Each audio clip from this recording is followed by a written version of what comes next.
All eyes in the Wabash Valley will turn to the sky come April 8th. The total solar eclipse is a great teaching moment for area educators.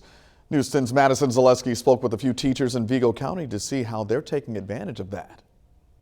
Think about how the moon is orbiting the sun. Vigo County educators like Katie Miller are teaching high schoolers a once-in-a-lifetime lesson. We're going to start off with your lab putting your Earth at April. Students in Miller's class did a hands-on analysis of a replica of the eclipse using only styrofoam balls, foam boards, and a flashlight. From there, students split up into different groups to discuss their observations. It's not every new moon that we do get to experience a solar eclipse, so they were kind of seeing what the setup was, they were getting to see what months that would take place, and then how often it would occur. And parts of Monday's lesson really stood out to students like Mia Lloyd. While total eclipses happen somewhere on Earth almost every year, she says they rarely happen in your own backyard. Didn't really understand that an eclipse does occur every 6 months, but we just don't see it depending on where it is on the Earth. So it's kind of interesting to see that Terre, Haute gets one every 300 to 400 years when it happens twice a year on Earth. The total solar eclipse is not just going to be an unforgettable moment for high schoolers, but for elementary students as well. And it's something the Terre Haute Children's Museum is taking advantage of. The total solar eclipse is when